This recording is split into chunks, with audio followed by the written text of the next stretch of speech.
Okay, Excellent. let's go racing. All my life, all I wanted was to rock and roll. Jump the stage and start a march because we ready to roll. Every day, hearing my name on the radio.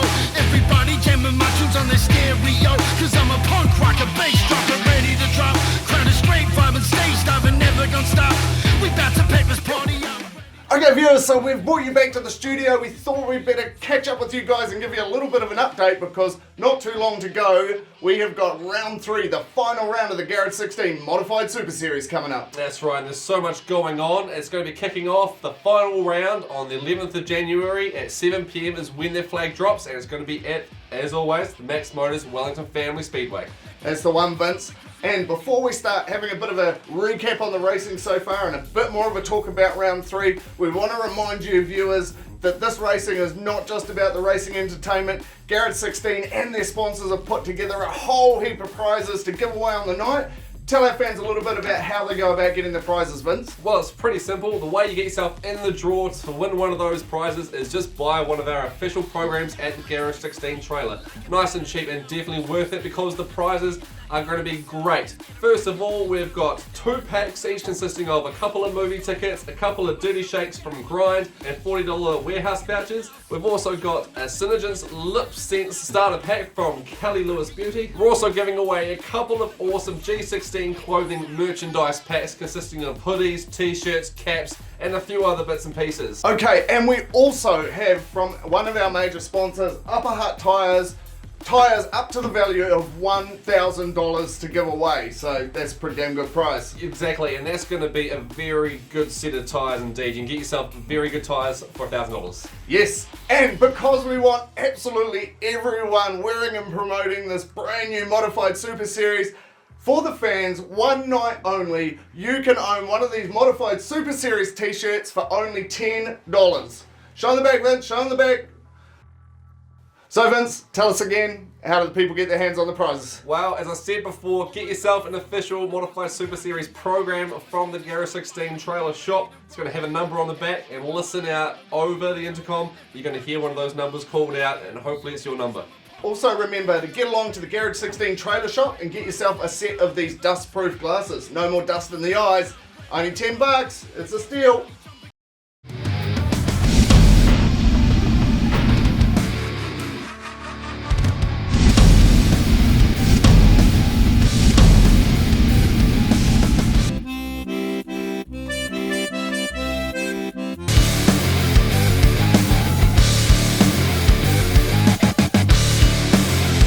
Okay viewers, if you remember back to the start of the series, we decided our series needed a theme song, right? Exactly, so when you heard the song come up on YouTube and we thought, that's the one for us, and tell us who it was by. Okay, so that song was by a D&B artist from Christchurch called Owens, and he had written the song called Rock and Roll, and it absolutely pumped, and we thought that's going to be great for our series.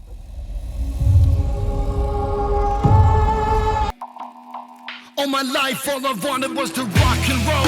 Jump the stage and start a march because we ready to roll. Every day, hearing my name on the radio. Everybody jamming my tunes on this. You might think D&B and Speedway, nah, not really something that goes together, but if you've heard the song, you know it's not just D&B, there's a lot of rock in it too, and it's so perfect for racing. Absolutely, and we thought for the final night we'd take the opportunity, and before I tell the fans a little bit more about that, if you didn't already know, after the racing, all of the fans are going to be allowed to come out onto the track for the podiums. And we thought, why not take advantage of this situation and provide the fans with just a little bit more? So we are bringing Camo MC and his DJ resident up to play a concert after the podiums on the final night for all of you fans. That's right, and what a more perfect way could there be to send off the first ever Garage16 Modified Super Series than a gig right in the centre of the track. Absolutely. So, might be something new, might be a little bit left field, but trust me, come along, you're going to enjoy it, guaranteed. Okay Vince, so that is all of the what's happening on the night and when it's happening and all of that sort of stuff. We've had a pretty awesome series, so before we talk about more about round 3 and where everything's sitting with the points and stuff, let's have a little bit of a recap. Let us take you back to round 1 on the 2nd of November 2019.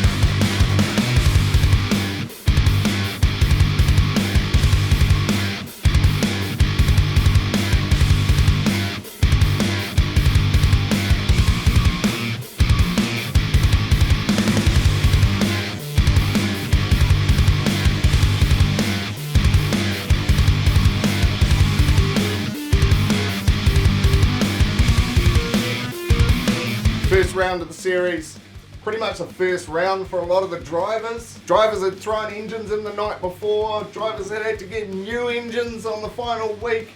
All the stress and time pressure and everything from the off-season culminated in the first round. 15 cars turned up. It was pretty damn exciting. Yeah, couldn't be happier. And one of the guys that was lucky to make it, in fact, was Luke Brown, who is the one that got his engine into his car the night beforehand. He had it on the dyno the evening before, started up at home at about midnight, I think, chucked on the trailer, drove straight to Wellington, got in and raced. And boy, did he pull it off. Absolutely.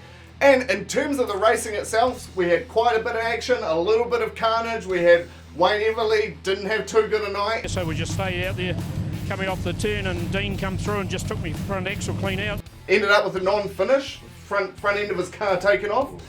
Brad Lane definitely had a roll. Owens has not been able to... Oh, Brad Lane! Brad Lane takes a tumble and his wing has come off. Jeez, I hope he's alright. Jeez, that's a nasty one.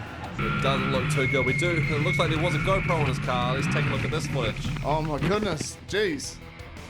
Brand new car too. Do feel sorry for Brad. We want to see, don't mind seeing a little bit of carnage, but this is obviously not great. True Speedway fashion, they all got together and rebuilt the car, and that was in Heat 2, and he still made it out for the feature fight. Oh, there's a bit of a clash between Brad and Paul. Way to have paid the favour after you borrowed a wing. Exactly. Hello. And Davis. So that was pretty cool. But the highlight of the night, I guess, was the driver that came into the series as a replacement for Dan Ray, who had to unfortunately pull out just before round one. So the replacement, Michael Cawley, came in. What happened? Well, he pretty much won everything. He did. He won it. He didn't just win it. He won by a mile. Absolutely. So replacement came in, showed everyone else how to do it, and pretty much almost took away maximum points. So it was well done to Michael Cawley on the night. Okay, so fast forwarding through to round two.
And we had another 15 drivers there, but we almost didn't. That's right.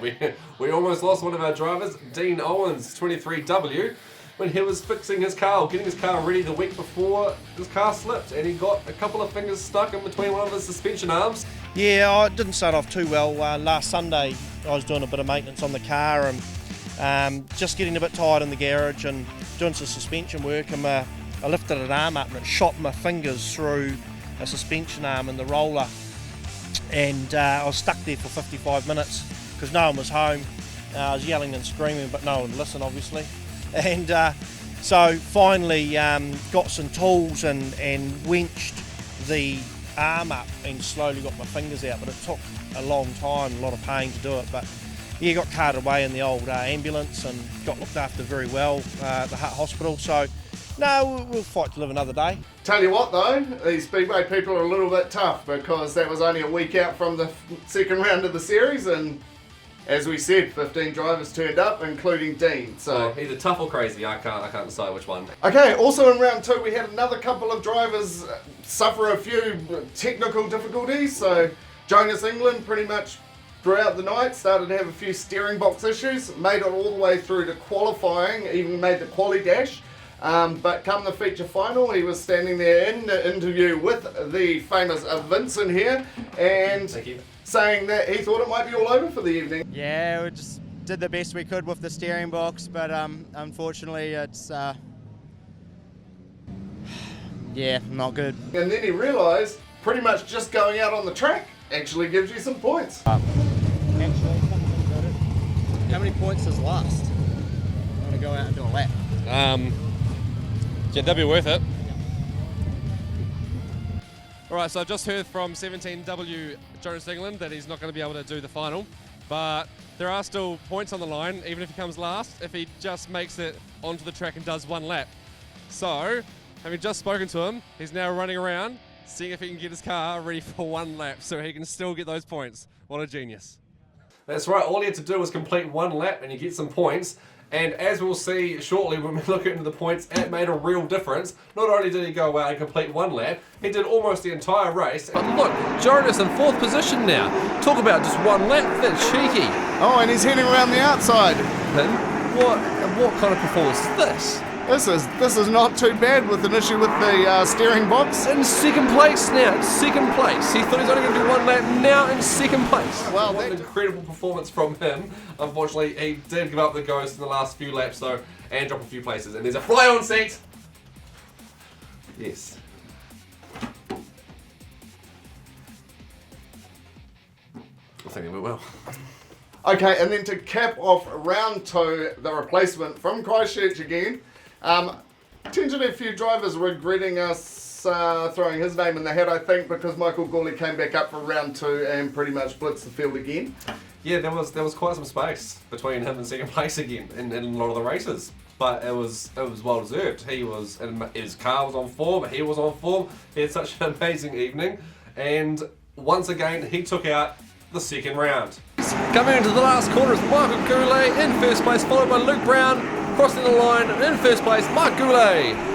He certainly did, but in the 2nd round, a few other drivers came to the fore with Luke Brown and Carl Hinton also making it to the podium as well. So pretty successful round 2, and now on to round 3, mate. Round 3 is going to be very exciting because pretty much everyone is in the running for a shot at that top spot. Yep, absolutely. Okay, so here's the situation. Michael Cawley is quite far out in front, right? Quite far out in front. 42 points, quite far. But the thing is that there is 121 points available on the night. And this is Speedway. Anything can happen. Definitely. So, he might not finish a race. He might not start a race. Someone else might take him out by accident and take one for the team. It's impossible to say. What we're saying is anything could happen. Absolutely. And there is also a few rumours abound that this 4-cylinder Porsche engine that Mike has been talking about may be the car that he brings for the final round of the series.